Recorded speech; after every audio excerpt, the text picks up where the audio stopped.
everyone. I am Princess Joy Ligavelenio. I am 25 years old. And I've been in DepEd for 3 years already. So my item is junior high school, but I am teaching. I am currently teaching in senior high school with the core subjects.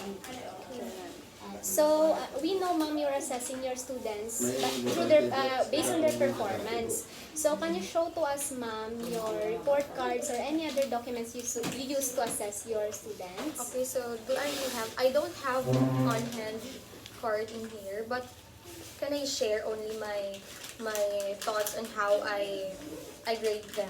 Yes, ma'am. Okay, so since I'm new in DepEd, you know that I'm very realistic, right? So what I'm doing is I'm really checking my students' output. Remember that in grading students, we have this electronic or e-record wherein we have 60% for allotted for performance task and 40% for the written. So what we are doing is that we are really trying to check meticulously the outputs of the students so that we could course, we could be able to assess them based on, of course, kung ano yung talagang nagawa nila, especially nowadays, pandemic, we are using modules, diba, as our mode of learning. Okay, ma'am. So what's the purpose of grading and communicating your learners' test performance? With the purpose of grading and communicating, of course, grading, we are making use of figures, specific figures. For example, 98, and so on and so forth, for them to see their performance if they've done well in their task or in their schooling. So the purpose of communicating the learner's performance is for them to analyze, to evaluate their own selves, to monitor themselves if they've done well. For example, yun nga, if they're going to receive their card, for example, they're going to see that they only got 85 and 90 and so on and so forth.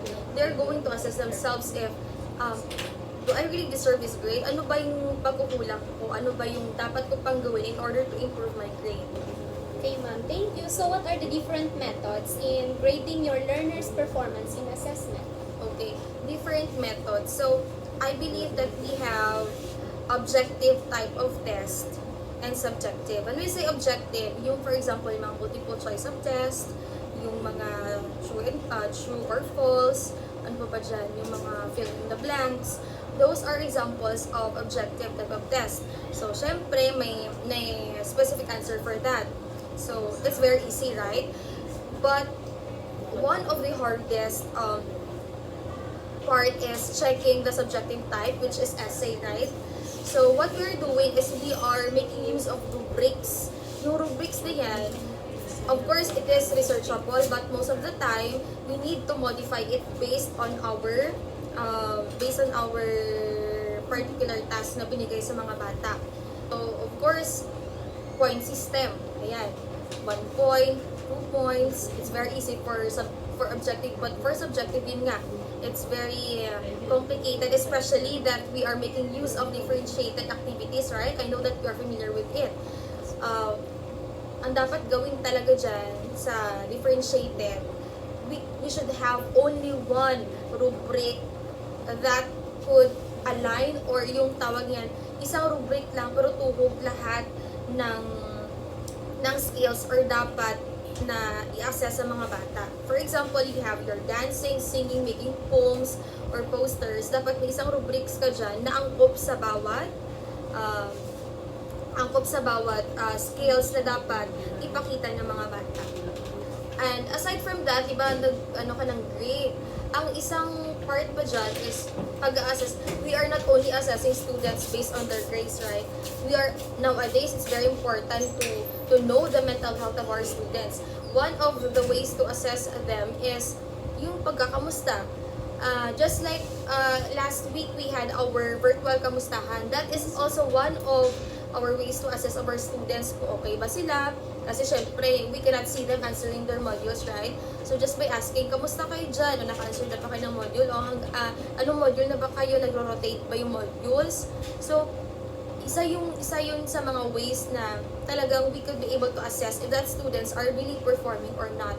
Kasi hindi natin makakailan that nowadays, this pandemic, yung mga estudyante kasi namin, even the senior high school students, nagtatrabaho sila. So, hindi mo pwede masabi na they are really just doing their modules in their homes. So, we are also making ways to reach that, para ma-reach out sila kasi alam namin na most of them nagtatrabaho. So, yung pag-assess namin, not only sa grado, but of course, yung personal, yung emotional, psychological, and mental health of our students. Yun. Okay, so how do you communicate the test results to your students? Okay, how do I communicate test results? So, one of the most accurate answer for that is through giving the cards. Kasi syempre, sa card, nakalathalat na dyan or naka-present na dyan yung grado ng estudyante sa bawat subject niya. So, aside from giving the grades, diba makikita nila yung kung saan sila bumaba o saan sila magaling, right? Sa pagbibigay ng card. So, that is one of the common ways in order to communicate yung grado or yung performance ng bata. And aside from that, to communicate, ayan, pagkakamusta sa mga parents, kung kamusta ba yung performance ng bata nila in their homes, because we cannot monitor, right? We cannot monitor our students 24/7 if they are really doing their part as a student sa kanilang bahay. Yun nga sabi nila actually, dapat daw in their homes, dapat kahit modular, alam niyo ba sa elementary, na dapat yung estudyante dapat naka-uniform, nakaligo, may schedule. Yun nga, ang pinagkaiba lang is iba yung setting. Sa modular, dapat parang nasa eskwelahan din na nag-uniform, pero nasa bahay lang. Dapat ganun. So, yun nga, one of the ways to communicate is through asking also the parents if their children are doing well sa bahay. Cards and yun, asking the parents. Okay, so how do you describe the changes of students' assessment now that we are currently experiencing in this particular time of Okay. pandemic? So wow, that is very challenging, no? Yung yung assessment, kasi this is not conventional, yung traditional na talagang we are just making use of the outputs sa klase, mag-observe mo sila personally, face to face. Ngayon, it's very hard, right? Kasi ang nakadepende lang yung grado ng mga bata based sa output na naibigay. Okay? Kaya nga, I just want to share a few of our experiences, especially yung, diba, nagtapos ng first quarter. It's very hard for us to assess our students, especially na yung iba nawawala yung activity notebooks. So, how are we going to assess them? Kasi alam niyo ba, na pagdala ng module ng bata sa school, 3 days pa yan siya dapat, hindi namin pwedeng galawin. Kasi may disinfection time pa yan na, kasi syempre, hindi natin alam, di ba? Baka may dalang virus yung or any bacteria or viruses na nasa activity notebook sila. So, very challenging sa part namin na magsasabi na yung student na, ma'am, nakapasa ako. Pero, how do we know, di ba? How to determine if they really pass their notebooks, di ba? Kasi, hindi kasi pwedeng, okay, si Duan de la Cruz, okay, check. We cannot do that kasi nakapack yan sa cellophane yung mga notebooks nila. So, it's very hard to assess, no? Sa ganyang paraan pa lang, it's very hard to assess if that student really pass their notebooks or talagang wala. And aside from that, kahit may answer key yung ating mga modules, we cannot really check that one by one. Imagine we have 200 plus students per teacher, 300 plus students, kasi 6 loads ang maximum. Yes, that is maximum. So, it's very, very challenging that in one sitting matapos mo siya. Kahit ikaw, di ba? Imagine mo, kahit very enthusiastic teacher ka pa, if talagang nakapapagod, mabiringan na gibuli kung sa Ilonggo pa, sa check sa mga notebooks sa mga bata nowadays. Kasi, we do not have any means to assess only the notebooks. Kasi sa notebook, dyan yung nakalagay yung outputs nila, yung mga written, and yung performance task, andyan din yung mga essays and all. So, talagang we really had a hard time to check everything. Yun nga, yung pagbabago. Dati is very easy to assess kasi andyan lang sila sa classroom. Ang isa kasi sa pinagbabasihan din, yun nga, tinay the fact that in DepEd, we do not only rely the grades sa output kasi talagang no child should be left behind. Umahanap kami ng kung sa ano pa, silver lining or kung ano yung pwede na mo maano sa bata nga, okay, for me siya gasunod sa klase, okay. So, I will consider her or him. So, we are doing our best na talagang hinahatak namin ng mga bata. But ngayon, yun nga, alam niyo bang ginagawa namin? We are calling our students, for example, walang notebook, di ba may contact number kami. Parang call center din kami ng mga teachers. Nagpapaload kami sa TM and Smart just to communicate our students. If okay, Juan de la Cruz, nakapasa ba ng notebook? We do not know, baka sinungaling din naman. Nakapasa ako pero talaga, for example, wala naman talaga, di ba?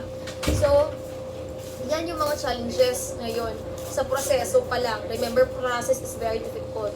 Yung grado na yan ng mga bata, makita mo lang rin yung near grades, but yung proseso, paano ginawa yung grades, very, very difficult.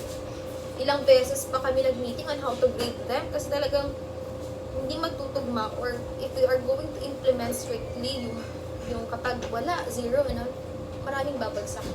Diba? Imagine. So, hindi pwedeng ganun. Talagang may gagawin kami, like, yun nga, kapag hindi talaga na gano'n yung bata, siguro kailangan puntahan sa bahay. Imagine. For example, may taga-masyal nga bata, puntahan namin sa masyal. Ito yan. So, it's very hard. Pandemic is really a challenge for all of us, okay? So, but as a teacher, we should cope, diba? I know that you are future educators, Yes, right? ma'am. So, we should be flexible enough, diba, to cope with the challenge or the challenges that are coming. Hindi pa pwede na kapag, sabi nila kapag teacher daw ngayon, tawhid. Actually, tawhid siya in a sense that we are not doing the same thing like before. But, may mga bagong challenges na dumadating, may mga bagong trabaho na hindi namin nagagawa dati. That is our challenge. Katulad nito, maraming reports and all. Trabaho pa rin yan. But we are not, trabaho siya sa office, hindi sa classroom. Pero trabaho, ginagawa din namin. So, ayun. So, we think, ma'am, we've gathered so much information. It is very helpful and useful for us, especially for us, kasi teachers din kami kagaya nyo. So, thank you so much, ma'am, for sharing your time with us. Okay. This is really helpful. God bless po, ma'am. Thank you.